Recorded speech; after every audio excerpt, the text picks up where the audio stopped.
إن الحمد لله نحمده ونستعينه ونستغفره ونعوذ بالله من شرور أنفسنا وسيئات أعمالنا. من يهده الله فلا مضل له ومن يضلل فلا هادي له. أشهد أن لا إله إلا الله وحده لا شريك له وأشهد أن محمدًا عبده ورسوله صلى الله عليه وعلى آله وأصحابه والتابعين والتابع التابعين ومن تبعهم بإحسان إلى يوم الدين. قال الله تبارك وتعالى في كتابه الكريم: يا أيها الذين آمنوا اتقوا الله حق تقاته ولا تموتن إلا وأنتم مسلمون. يا أيها الناس اتقوا ربكم الذي خلقكم من نفس واحدة وخلق منها زوجها وبث منهما رجالا كثيرا ونساء واتقوا الله الذي تساءلون به والأرحام إن الله كان عليكم رقيبا. يا أيها الذين آمنوا اتقوا الله وقولوا قولا سديدا يصلح لكم أعمالكم ويغفر لكم ذنوبكم ومن يطع الله ورسوله فقد فاز فوزا عظيما. أما بعد، فإن أصدق الحديث كتاب الله جل جلاله، وخير الهدي هدي محمد صلى الله عليه وعلى آله وسلم، وشر الأمور محدثاتها، فإن كل محدثة بدعة وكل بدعة ضلالة وكل ضلالة في النار. أعاذني الله وإياكم من النار. Ma'asyiral muslimin, sidang jamaah Jumat rahimani wa rahimakumullah. Alhamdulillah, puji dan syukur kita panjatkan kehadirat Allah tabaraka wa ta'ala yang telah memberikan berbagai macam bentuk kenikmatan kepada kita semua, sehingga menjadikan kita bisa melakukan berbagai macam kebaikan. Semakin banyak nikmat yang Allah berikan, semakin banyak pula bentuk-bentuk kebaikan yang bisa kita lakukan. Nahmaduh, kita memuji Allah dengan puji-pujian yang tiada tandingannya, dan kita bersyukur dengan mengamalkan syariatnya, syariat Islam yang sempurna. Kaum muslimin rahimani wa rahimakumullah, kehidupan dunia dengan berbagai macam bentuk kondisinya telah Allah Subhanahu wa ta'ala tetapkan 50.000 tahun sebelum Allah ciptakan. Allah tulis dalam Lauhul Mahfuz bagaimana huru-hara prahara yang terjadi di dalamnya. Allah telah tuliskan dan telah Allah tetapkan siapa yang bahagia dan siapa yang tidak. Setelah itu Allah menciptakan seluruhnya. Lalu pada umat yang terakhir, umat Nabi Muhammad sallallahu alaihi wasallam, Allah sebutkan di dalam kitabnya, di dalam Al-Quran, tujuan dari penciptaan semua itu, tujuan dari diciptakannya jin dan manusia itu tidak lain dan tidak bukan, tidak keluar dari yang namanya menunaikan hak Allah dan menunaikan hak orang lain. Allah Subhanahu wa taala mengatakan, "Wa ma khalaqtul jinna wal insa illa liya'budun."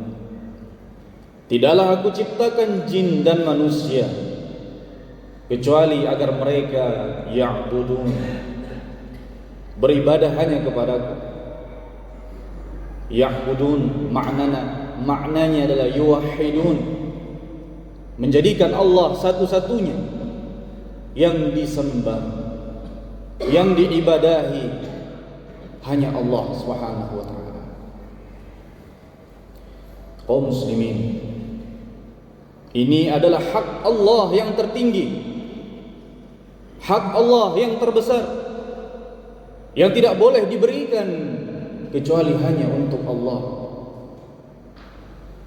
Oleh karenanya, perintah yang paling pertama Allah perintahkan kepada manusia, sebagaimana yang disebutkan dalam surat Al-Baqarah, "Ya ayyuhan nas, u'budu rabbakumul ladzi khalaqakum walladzina min qablikum la'allakum tattaqun." Wahai manusia, u'budu, sembahlah Rabb kalian yang telah menciptakan kalian dan orang-orang sebelum kalian, la'allakum tattaqun, agar kalian bertakwa, takut kepada Allah, menjaga diri kalian dari murka Allah. Sembahlah Allah. Kata para tafsir, para mufassirin, ahli tafsir, ini adalah perintah yang pertama kali Allah perintahkan kepada manusia di dalam Al-Qur'anul Karim, yaitu beribadah, menyembah hanya kepada Allah Subhanahu wa taala. Kaum muslimin azani Allah wa iyyakum. Maka ini menjadi hak Allah yang paling tinggi, yang tidak boleh diberikan kepada selain Allah, dan tidak boleh hak Allah ini dinomorduakan dari hak-hak yang lain yang harus ditunaikan bagi seorang manusia. Di dalam kitab-kitab tauhid, para ulama mengatakan, wa a'zamu ma amara Allah bihi tauhid wa huwa ifradullah bil ibadah.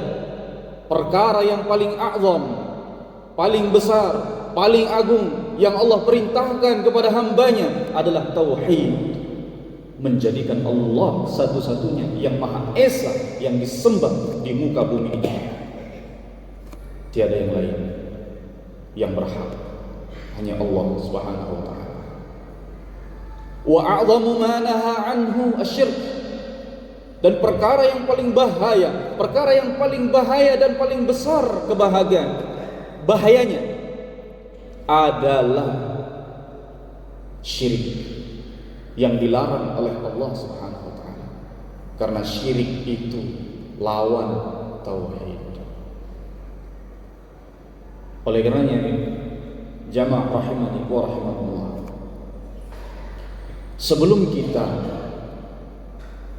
mencoba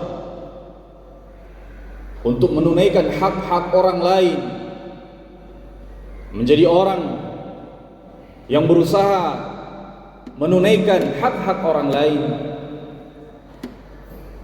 berusaha untuk menjalankan kewajiban-kewajibannya, ingat, kewajiban terbesar adalah beribadah kepada Allah Subhanahu wa taala.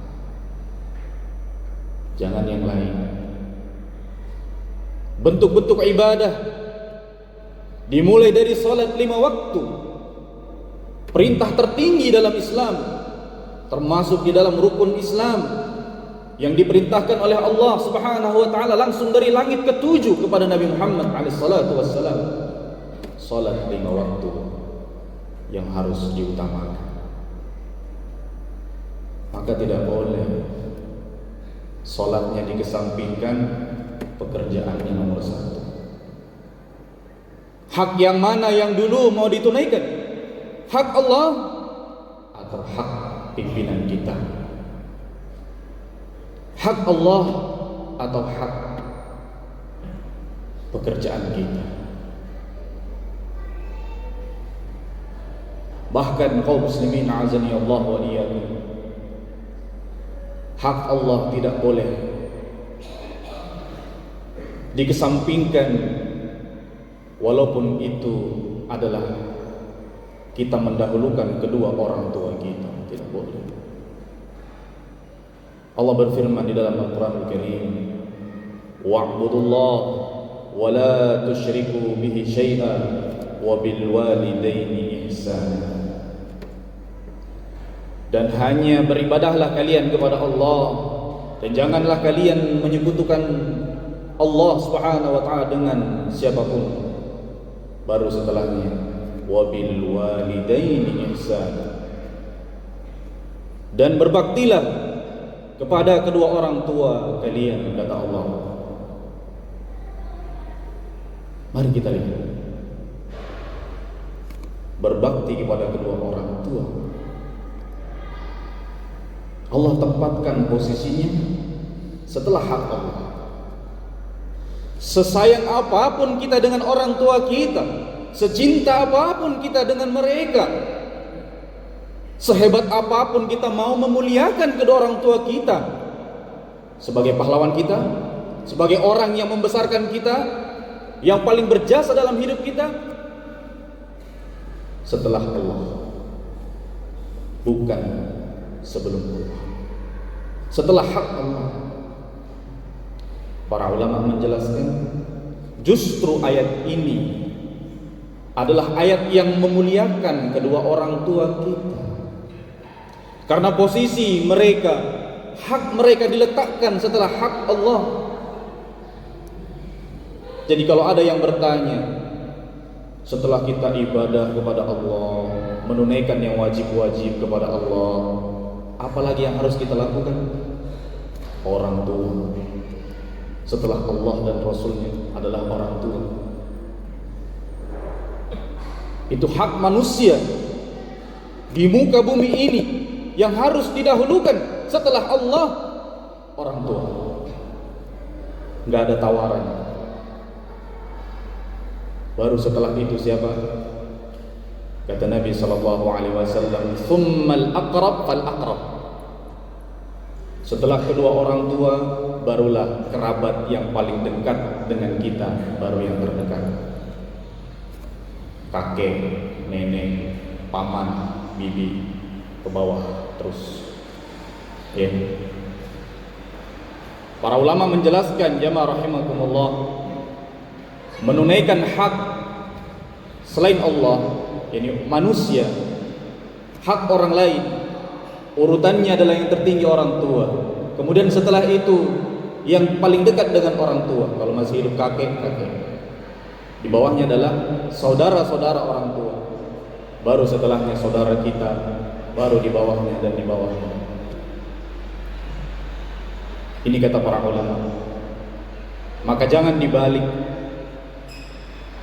Jangan terbalik.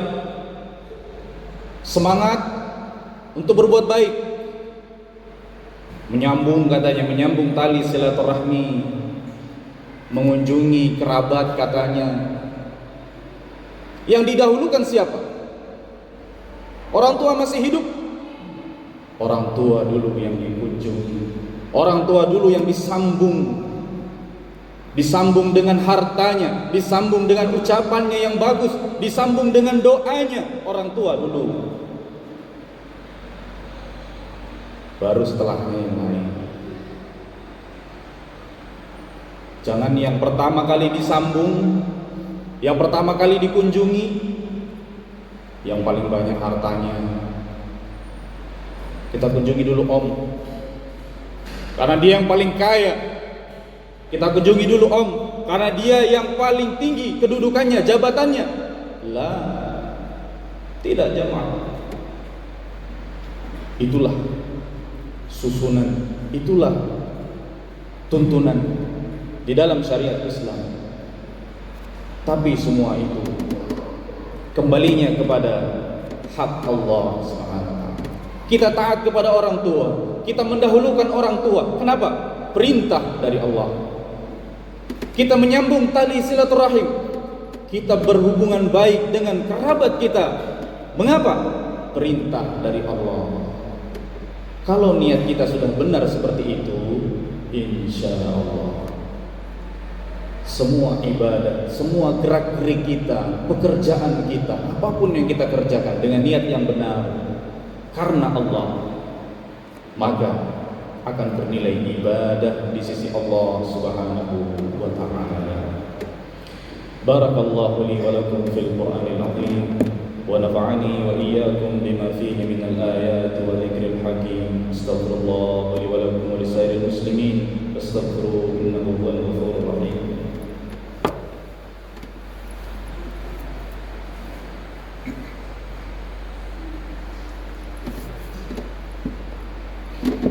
Alhamdulillah hamdan katsiran thayyiban mubarakan fihi kama yuhibbu rabbuna wa yarda.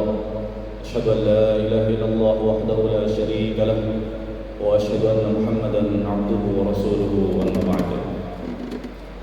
Kemudian pada khutbah yang kedua sebagai penutup khutbah di Jumat kali ini adalah saya ingin mengingatkan dalam sebuah hadis dari Nabi SAW ketika beliau bertanya kepada para sahabatnya, "Atadruna manil muflis?"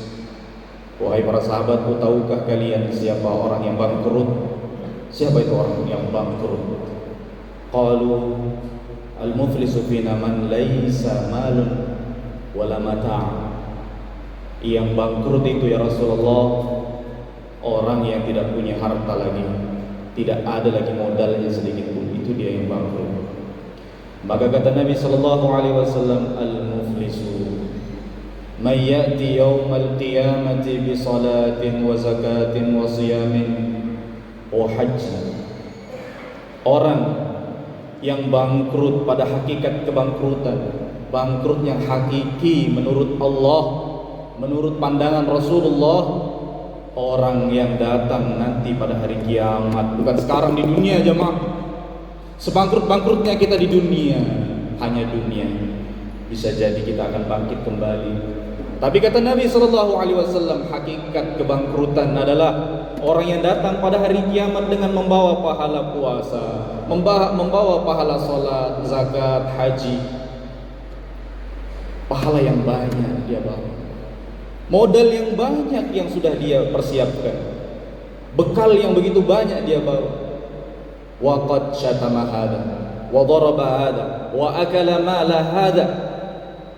Beliau mengatakan, namun disayangkan, selama hidupnya di dunia dia pernah menyakiti orang lain, mencela orang lain, menjatuhkan kehormatan orang lain, mengambil harta orang lain.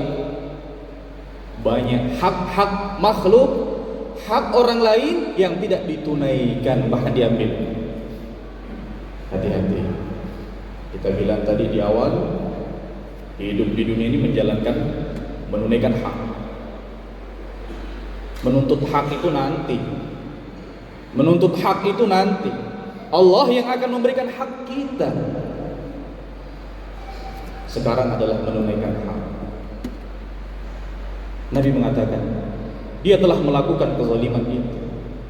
Maka dipanggillah orang-orang yang dizaliminya. Mereka datang menuntut kejahatan yang telah dia lakukan untuk dibalas kezalimannya. Maka diambillah pahala yang begitu banyak yang dia miliki dari salatnya, dari zakatnya, diberikan kepada mereka. Fayukhadhu min hasanatihi, diambillah kebaikannya tadi. Hatta faniyat hasanatuhu, sampai habis kata Nabi SAW, kebaikannya sama sekali tidak ada. Ternyata masih ada yang datang menuntut lagi. Dengan apa sudah membayar? Tidak ada lagi kebaikan yang bisa diberikan kepada orang lain dari amal soleh. Maka dosa-dosa mereka, orang-orang yang telah dizaliminya, diambil, diberikan, ditimpakan kepada orang ini. Pahalanya habis, dosa bertambah. Inilah kata Nabi SAW, orang yang bangkrut. Fa umira bihi dia pun ditarik, summa turiha finnar, dan dilemparkan ke dalam neraka, wal iyadzubillah. Jamaah rahimani wa rahimakumullah. Hadis sahih dari Nabi SAW yang menerangkan bahwa bahayanya dan peringatan dari beliau di dalam kehidupan dunia ini tidak menunaikan hak-hak orang yang memiliki hak. Walaupun dia sudah berusaha menunaikan hak Allah, salat, zakat, haji, puasa, ternyata dia tidak menunaikan hak orang lain. 3 perkara itu hak: harta orang lain, kehormatan orang lain, darah yang haram. Kata Nabi, inna dima'akum wa aradakum wa amwalakum alaikum haram. Harta kalian, jiwa kalian, kehormatan kalian sesama kaum mukminin haram untuk ditumpahkan, untuk diambil tanpa hak. Oleh karena itu, marilah kita berjuang dan berusaha menunaikan hak-hak yang wajib kita tunaikan. Kita mendahulukan hak Allah, kemudian hak yang paling pertama yang harus ditunaikan orang tua, kerabat kita, tetangga terdekat, dan kaum muslimin serta manusia secara umum, agar kita menjadi orang yang berhasil, orang yang beruntung di dunia, demikian pula di akhirat. Ini yang bisa disampaikan, mudah-mudahan memberikan manfaat. Wa akhiru da'wana alhamdulillah wa sallallahu ala nabiyyina Muhammadin wa ala alihi wa ashabihi ajma'in. Aqimus salat.